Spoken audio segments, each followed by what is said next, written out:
What's going on, my A-Push Warriors? Mr. Majewski. We are picking up with part 2 of the Jacksonian Democracy notes today. You watch part 1 in class. We're starting on page 5 in your notes. You can follow along with the PowerPoint, which is available on Haiku, or you can just follow along with this screen as you watch this video. Now, we're going to get into the second part of these notes, Jacksonian Democracy. The theme is, hey, he was able to mobilize the techniques of new democracy. That means he's able to take advantage of these new methods better than anybody ever before. He invented a lot of them. And so he's then able to boost his presidential power, and he's able to win a series of really intense political conflicts he has with his political rivals. The public supported him overwhelmingly. However, by the time we get into the mid to late 1830s, the new political party that had formed in opposition to him, the Whigs, they began to use the same tactics. They began to use the same strategies. And oftentimes they were able to out-common man the Democrats, especially after Jackson's presidency ends. The key here is we're about to start back into a two-party system again with intense rivalries. Now, no longer between the Federalists and Democratic Republicans, now between the Jacksonian Democrats and the Whigs, which is a new party that's going to form in the 1830s. All right.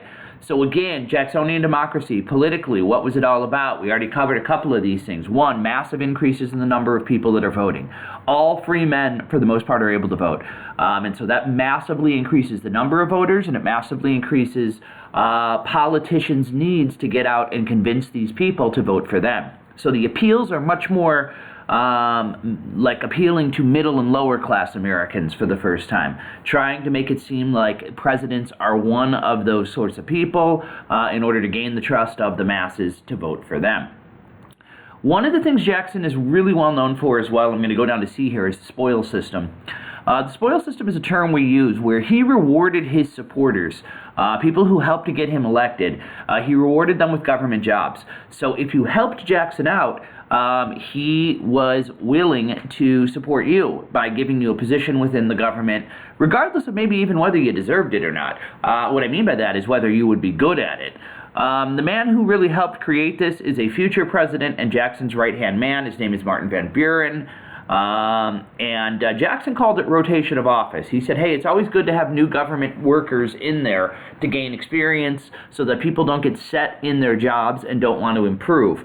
And his famous quote was, turnabout is fair play, which meant, hey, if I win, it's all right for me to fire all the workers in the government and replace them with my own. You got to understand why he's doing this. He's increasing loyalty to him. That meant that from that point forward, once he got you that job, you were dependent on him and staying loyal to him in order to keep it. So he creates what's called the political machine, a national political machine, where the entire government is really dependent on him for their employment. And the more loyalty you showed, the more benefits, the more rewards you got. The problem here is a lot of citizens, a lot of able-bodied people who would have been the best positions for the job, they're not loyal to Jackson. They oppose him. They don't like him. And so therefore, they're frozen out of the government, or they choose not to become employees. So our very best and our brightest oftentimes were not getting the jobs that they ought to have been in. So regardless of merit, which means your ability, folks were not chosen for those. Third, a lot of corruption and scandal happens, right? Because now it's not about how good of a job you do, it's how loyal you are to the president. And so there's a lot of corruption, a lot of scandal in order to help Jackson get elected, in order to show your loyalty to him. And of course, that means that the government really starts to maybe become more corrupt and lose some of that credibility. Here's some famous images of people that are criticizing the spoil system. Now remember, Jackson was a war hero. He's famous for riding in on his war horse, right? But here, right, making fun of the spoil system, they have Jackson riding on a pig, right? And of course a pig is kind of a symbol of like filth, right? And dirt and mud. And you'll notice, what is the pig feeding on? He's feeding on bribery and fraud and other things we associate with corruption. You'll notice the saddle is American dollar signs. So it's basically saying, hey, Jackson is responsible for corruption. His spoil system is causing people to become, to bribe folks and to cheat in order to get their jobs, in order to get in his good graces, in order to get his good favors, all right? And by the way, his famous saying, to the victor goes the spoils, that's why we call it the spoil system. He said, hey, if I win, I should be allowed to appoint whoever I want to, because that's the way it is. This is another famous image, office hunters, right? Jackson's depicted as the devil here, and you see what he's doing. He's dangling all of these gifts, all of these presents, like dinners, right, and money and food and drinks. And you see he's dangling, and his supporters are jumping up in the air trying to catch them. The idea here is the higher you jump when Jackson tells you to, right, the more rewards you get for doing so. So again, this is another criticism of Jackson, obviously depicted as a devil. Secondly, criticizing his supporters who are willing to say or do anything to help him get elected. The whole point here is that his critics are saying, hey, he's talking about common era democracy. He's talking about helping the common people. In reality, all he's doing is helping his supporters and helping himself to gain more power, to gain more control over the government. All right? Sectionalism in the administration. Hey, Jackson had a lot of rivals. And he did things his own way, and that led to a lot of criticism from other people in the country, not only Northerners, but also some Southerners as well. One of the examples is the kitchen cabinet. He didn't really trust Washington, D.C., and he didn't trust his advisors as much as you might think. He wanted to be in touch more with the common people. And so what he would do is he would call in a group of unofficial advisors, newspaper editors, people that he thought were more in touch with the common man, and he would invite them into the rear of the White House. They would meet in the kitchen, and he would ask them for advice before he actually went to his cabinet and got official advice from them. The media, his critics nicknamed this group the Kitchen Cabinet because they met in the kitchen of the White House. There's nothing wrong, I guess, with this. The president can rely on anybody for advice. The problem here was nobody knew what advice these advisors were giving. Normally, a cabinet member can be called in front of Congress if there's a belief they did something wrong. But using this system, Jackson was relying on people who Congress didn't have the power to come in and interrogate or investigate.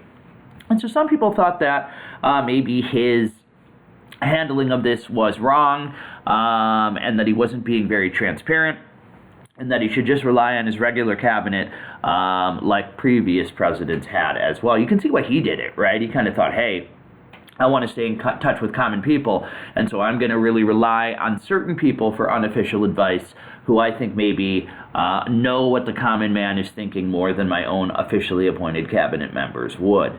Again, this group wasn't that influential on him. The media really seized on it. His critics seized on it. But at the end of the day, most would agree that, they didn't have as much power or authority over Jackson as maybe we thought originally. And then, of course, there's another example of sectionalism. And again, remember, sectionalism is where people in the country have more loyalty to their area, their region, their section of the country than they do to the United States government as a whole. It didn't happen. It went down a lot during the era of good feelings. It boosts back up again during Jackson's period. All right, a good example of that is something called the Webster-Hayne debate. There was a famous debate in Congress that went on for a couple of weeks. It happened in the Senate. And it was really a debate between the North and the South. Robert Hayne got up and spoke about a number of different topics, and he defended the South. He criticized New England, especially for their disloyalty during the War of 1812. He criticized the tariff, which obviously was benefiting the North and specifically New England the most. He really specifically condemned the tariff of abominations. Remember that tariff that raised the tariff rate super high. And he supported something, again, called nullification, which John C. Calhoun had originally come up with based on something Jefferson had written that said the states have the right to nullify the tariff because the federal government will not. Nullify means to get rid of. And he talked about, hey, you need to protect Southern rights. That was really code for saying you need to protect slavery. Otherwise, the Union's going to fall apart because the South will leave at some point. Well, after Hayne spoke, Daniel Webster, who was the famous senator from the North, from New England, spoke. And they went back and forth in a series of debates. Webster argued against nullification. He claimed the people and not the states were responsible for the Constitution, so that states could not leave it, nor could they nullify laws. He gave a famous final saying at the end of his speech, "Liberty and union, now and forever, one and inseparable."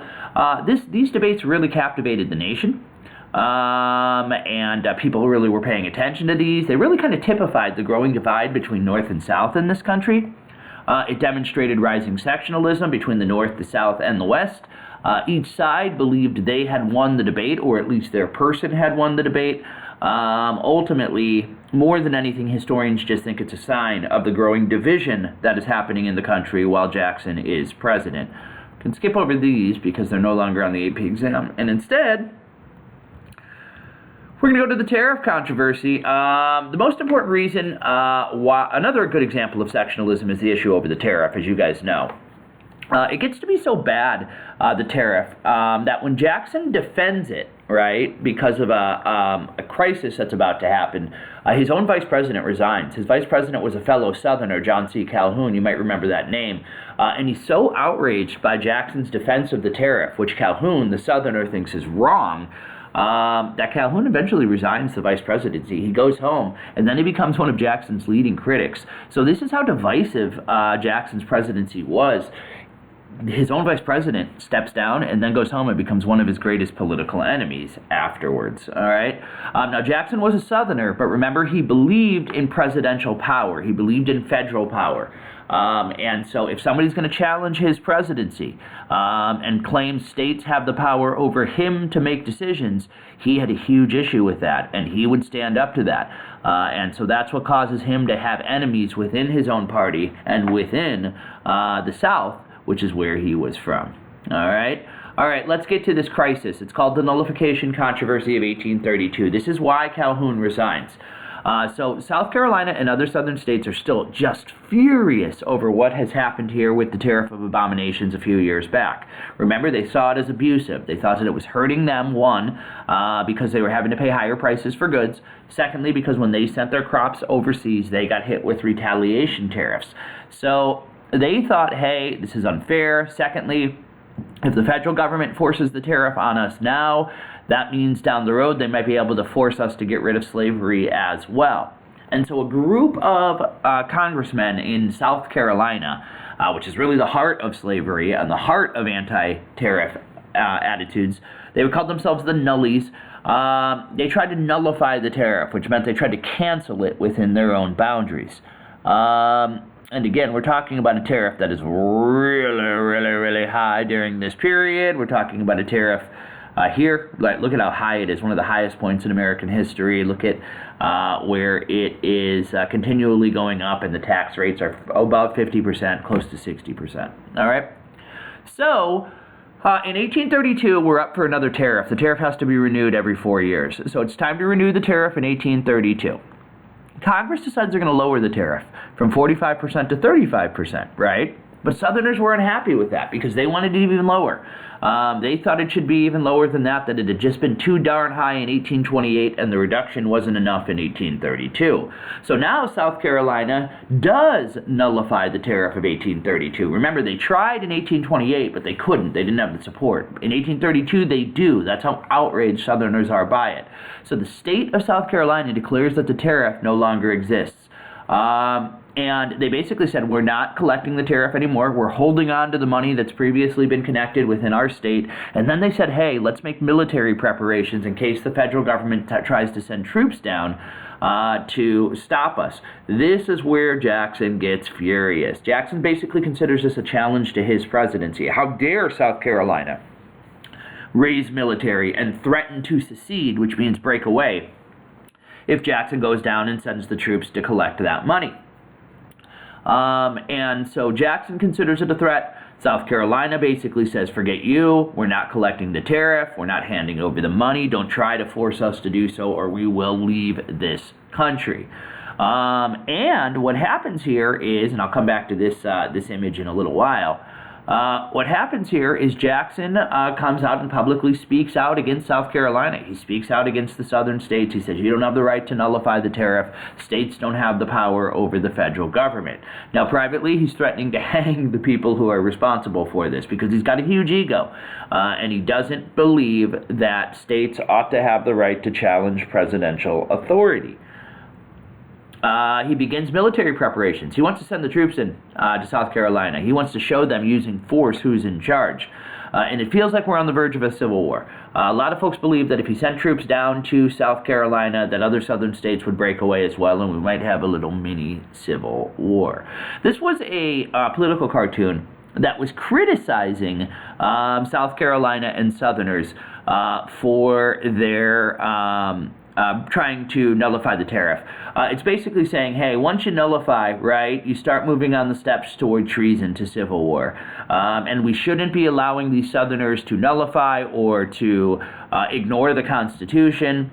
Because remember, the federal government has the authority, not the states. And so Northerners feared with this cartoon, for instance, that if you allowed Southerners to start nullifying laws, it was only a small step towards civil war and eventually the end of the United States. Anyways, we're on the verge of it. Jackson's not going to back down. Doesn't seem like South Carolina's going to back down either. Well, enter Henry Clay. Remember the great compromiser, already responsible for the Missouri Compromise. Well, he's going to come in here and try to create another compromise. That's what he's known for, trying to make some peace here between both sides to keep the country together. What he does is he's able to get a new tariff passed. It's called the Compromise Tariff of 1833. It keeps the tariff rate where it's at. However, over the next 8 years, it's going to reduce it by 10%, so that by the 1840s, the tariff's going to be back to where it was back in 1816 when Southerners were at least okay with it. Now, New England and the Middle States opposed it, probably not a surprise. They were the ones benefiting from the tariff. Calhoun and the South favored it. Again, they want a lower tariff, so that makes sense. The key was the western states where Clay was from. They voted for it as well because Clay basically was popular there and convinced them to do so. And so ultimately, we get a compromise. That keeps the country together. It avoids a civil war in the 1830s, but it doesn't solve the tariff problem. It just kind of like delays the issue. And so here it is. The 1828 tariff was super high, almost 50%. 32, 33, 34. You see, we're going to lower it every single year. It's still going to be protective. It's still going to be at 24% when we're all said and done, but it's at a level at least that Southerners are going to be willing to tolerate. All right? Now, ignore this part right here because that's coming on later, but at least for the time being, the tariff issue dies down. And neither side is happy, but both sides are at least satisfied that war has been averted. By the way, in doing this, Clay is basically undermining Jackson because Jackson wanted to show South Carolina who was boss. And so it's just another reason why Clay and Jackson do not get along. But neither do Calhoun and Jackson, Jackson's old vice president. So Jackson's list of enemies continues to grow. It continues to rise. Anyways, there's Henry Clay, engineers yet another compromise. It does save the country from a costly civil war. But a lot of folks argued, you know what, all you're doing is just putting a Band-Aid on a bullet wound. This issue of the tariff and slavery need to be resolved, and when you create compromises, you're not actually solving the problem. You're just delaying them, pushing them on to the future. Anyways, Congress also passed something called the Force Bill after this nullification crisis. It gave the president the authority to use the Army and the Navy to collect tariffs in the future. So it's basically a shout out to Jackson in order to get him to accept this tariff deal. If South Carolina or another state tried to do this again in the future, the president had the right to use force to stop them. Southerners opposed it. They called it the Bloody Bill. But ultimately, the Force Bill did pass Congress. Again, something that they did in order to kind of save face with Jackson, which means to get Jackson to at least accept it, because now he has the power in the future to use force if he needs to. All right, aftermath, it's a victory for both sides, right? Or at least both sides claim victory. It is a stepping stone to the Civil War, just because it doesn't resolve the problem, and the Southerners grow increasingly angry with the tariff. Again, please remember that the tariff isn't just about the tariff. To Southerners, it's also about slavery, because if they lose the tariff battle, they figure it's only a matter of time before the federal government's going to force them to do other things like give up slavery as well. And that's why they're so resistant to the tariff, because to them, the next step is they lose slavery. Calhoun does resign, remember, and Clay does avert war. But at the same time, he does start to develop some critics who argue that he's just appeasing or giving in to the South when he creates these sorts of compromises. All right, 1832, we're going to have another election. This is Jackson running for re-election. Guess who he's up against? You bet, Henry Clay. Clay, a member of the National Republicans. They're still around. The Whigs haven't been formed yet. Jackson, the Democrat. Clay's supporters, as you might imagine, are generally Northerners. They are generally the middle and upper classes. And they're folks who opposed Jackson for whatever reasons. Jackson supporters are generally common people, especially in the South. He also has the support of most immigrants because a lot of American cities have political machines that are dominated by Democrats, which we'll get into a little bit later. So it's kind of a wealthy versus a poor election. Jackson is wildly popular with the masses. They consider him their hero. They like his attitude and they like his style. It reminds them of, well, them. Clay ultimately is beaten pretty handily by Jackson, right? 219 to 49. That's a pretty convincing loss. And again, it's because Jackson has the support of the masses. So he does win this second term very easily. Some new things in this election of 1832. This is kind of an important election. First time ever we have a third party. It's called the Anti-Masonic Party. They were a party that wanted to get rid of secret societies like the Masonic Order. They wanted to kind of make the country more democratic than it was. They also attracted a lot of evangelical groups, people that were inspired by the Second Great Awakening, who believed that the country needed moral and religious reforms. Later on, the anti-Masons are going to become part of the Whigs, along with Clay and Calhoun. For the first time ever, we have conventions. I've already mentioned these, right? These nominate who's going to be who's going to run for the president from the parties. Conventions include thousands of people instead of a handful of people deciding who's going to be the presidential nominee. So it's considered more democratic to have conventions for your party. We still have those all the way up until today. That's the election outcome. As you can see, it's a landslide for Jackson. Clay only wins his home state, Kentucky, and a few others on the East Coast. Ultimately, Jackson wins 55% of the popular vote and 77% of the electoral. He wins re-election. All right, now on to Jackson's economic and states' rights issues. He was a big supporter of small businesses. He didn't like banks. He didn't like corporations. Remember, he's not a fan of the Northeast where all the factories and where all the banks are located. And so what he says is, hey, we need to divorce the government from the economy. That meant, hey, don't let the government help big businesses and banks. Allow competition to take place and try to help small businesses to succeed. And his biggest target is the Bank of the U.S. He hates that giant Bank of the United States. He considers it to be monopolistic, which means it controls all banking in the country. And he'd rather have small banks all over competing against each other to help common Americans out, where Americans can pick and choose which bank they want to belong to. He also hates big businesses and corporations, right? Remember, he says they favor the North, they favor the rich, and those aren't the people that helped him to get elected. Well, Henry Clay, remember, had helped to get the Second Bank of the United States created. And then, even though the bank's going to be around for 4 more years, Clay decided to try to push the recharter through early. He figured, hey, Jackson's going to have to make a decision here. Either he supports the bank going through, which is going to convince his supporters that he, isn't what he says, that he supports the rich, that he supports the banks, or he's going to have to veto it, and then we won't have a banking system, which will hurt the economy and make it easier for Clay to get elected in the future. Jackson's famous quote when he finds out that Clay is trying to recharter the bank early is, "The bank's trying to kill me, but I'm going to kill it instead." That's very much how Jackson was, right? He's a fighter. He's a guy that likes duels and things like that. So anyways, Jackson vetoed the recharter of the bank. He called it unfair. He called it unconstitutional. He said the government didn't have the authority to create it, even though the courts had already ruled they did. He called it monopolistic. He criticized the head of the bank, a guy named Nicholas Biddle, who was the president of the bank, who had criticized Jackson many times. So there's this huge feud between Jackson and Biddle, just like there was between Clay and Jackson, just like there was between Calhoun and Jackson. And Jackson basically felt, hey, I have the authority to kill this. I don't care what the courts say. I don't care whether they say this is constitutional or not. I don't think it is, and so therefore I am getting rid of this bank. I am not going to recharter it, and so he vetoed it. Alrighty?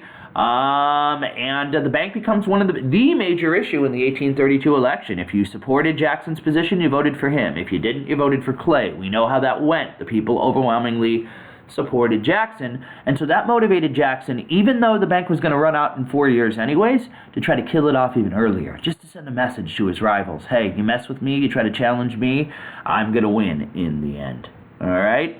Famous image here of Jackson in a boxing match with Nicholas Biddle, right? This large woman over here drinking port, which is wine that wealthy folks drank, is supposed to represent the upper classes. You see she's supporting Biddle. She's in his corner. You have Webster and you have Henry Clay in the background also supporting Biddle, right? Over here you have Jackson fighting. He's got the support of the common people. This person over here drinking whiskey is supposed to represent the common man. You'll see Martin Van Buren in the background, who is Jackson's right-hand man. And so it's a boxing match. Who's going to win? Is it going to be Jackson? Is it going to be Biddle representing the bank? Is it going to be the common people, or is it candidate, or is it going to be the rich person's candidate? Obviously, this is a pro-Jackson message, right? Here's another one. Here's Jackson looking like he's from Harry Potter or something like that. And what is he doing? There's Biddle, all right? Here you have all the heads of the bankers. They're being depicted as a serpent, right? A many-headed monster. And Jackson is in the process of slaying it with the veto stick, right? He's killing off the bank. He's killing off these rich, wealthy bankers. I'm sorry, here's Jackson. Here's Van Buren helping him out. There's Biddle right there, all right? This was another symbol of people who supported Jackson, the man in the uniform, all right? One more, right? Here's Jackson again, trying to kill the many-headed serpent, which is supposed to be the bank. This is Henry Clay over here. You see Henry Clay's getting choked out by the tentacles by Jackson, and Jackson in the process of killing it. All right? This is actually another one. This is the opposite side. This is a pro-Whig cartoon, an anti-Jackson cartoon. It's the race for the White House. You see Clay on one horse, right? You see Jackson on a donkey, which is a symbol of the Democratic Party. You see Jackson kind of being depicted almost as like a monster or a mongrel. There's Van Buren, his vice president, going to be riding on the back of the horse. You see Jackson wielding the veto stick like a whip to try to whip the donkey into the White House, right? Like they're racing towards it.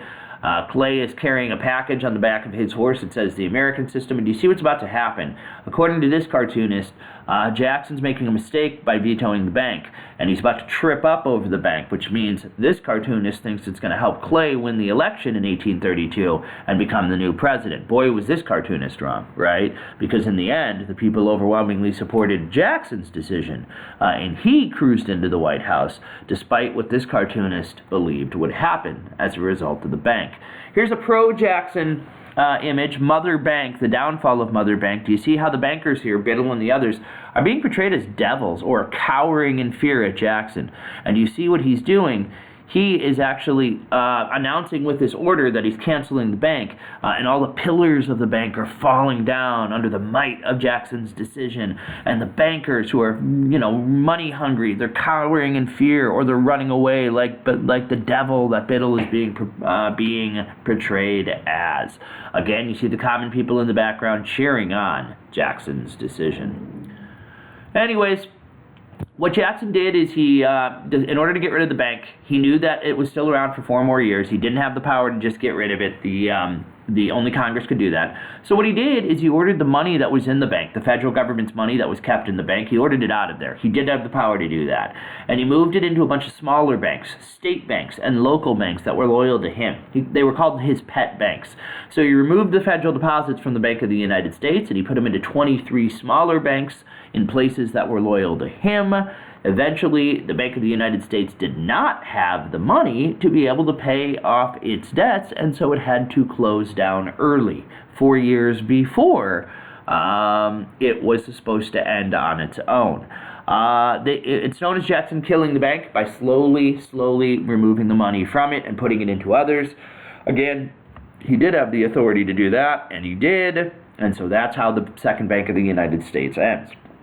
The problem, of course, is we don't have another bank after this. So we're going to be for a period of time without a banking system, which is going to be pretty devastating to the economy down the road. Here you can see Jackson watching in the background. You can see poor Nicholas Biddle, right? This huge, large, rotund woman is supposed to represent Mother Bank, the Bank of the U.S. And what is she doing? She's vomiting coins out, right? She's vomiting money out into these dishes. And then these dishes are being sent to smaller banks, right, until eventually she has nothing left to get rid of and she's forced to die.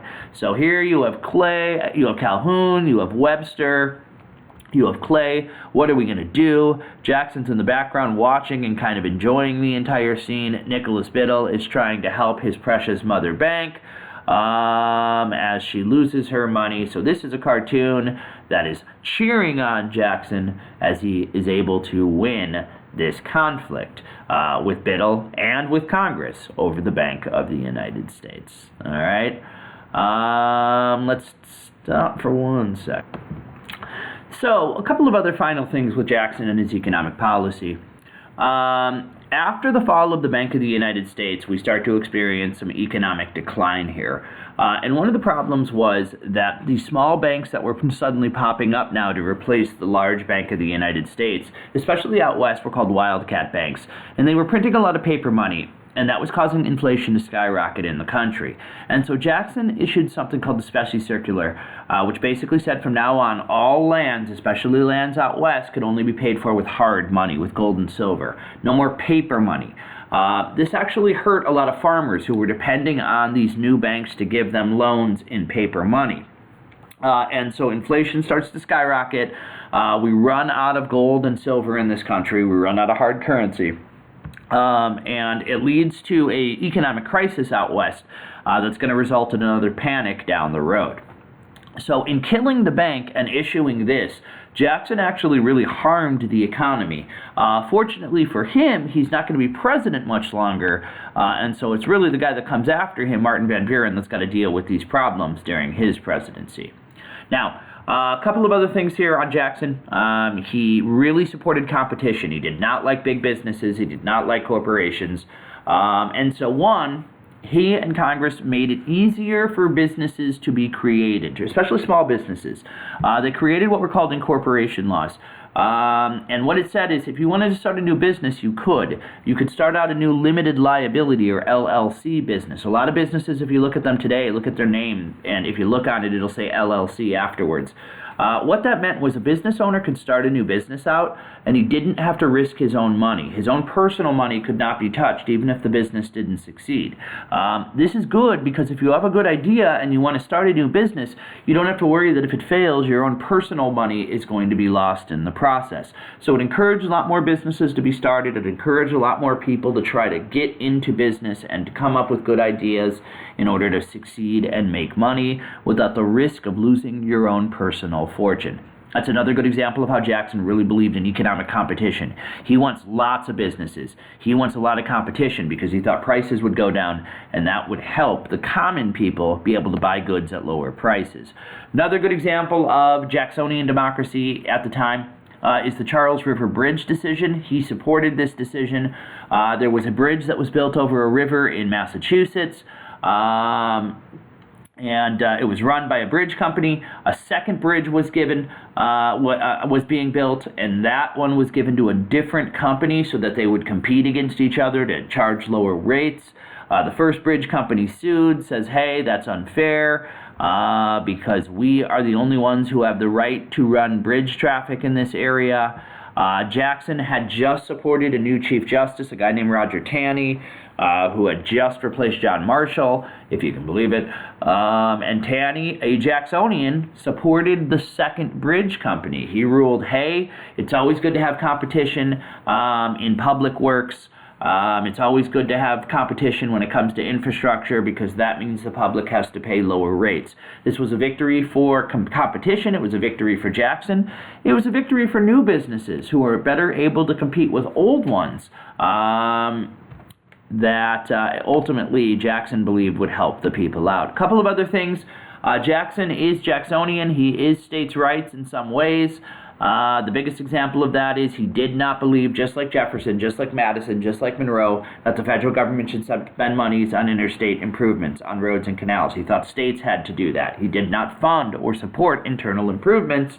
And so when Clay and Congress passed a law that said a new road was going to be built with federal money through Kentucky, Jackson vetoed it. One, he doesn't believe in it. Two, it's a way to get back one of his old rivals, Henry Clay. So Jackson, a massive personality, he dominated government during this time. The people loved him. He used that support of the people in order to win a series of battles with his rivals. A lot of folks believe that Jackson is a model for President Trump. President Trump likes to make bombastic statements. He likes to get up there and really kind of dominate the room and make wild statements and challenge people on Twitter and other places. And a lot of folks argue, hey, Jackson's actually, ironically enough, even though he's a Democrat, he's one of Trump's kind of models in that he knows Trump, that he has a lot of support in some places in this country, and he's going to use that in order to force Congress to back down and to sometimes bow down to his wishes. Ultimately, that's it. There's some truth to that, I think, but there's a lot of differences, obviously, between the two as well. All right, we're going to stop there, and we'll pick it up with Indian removal in class on Tuesday.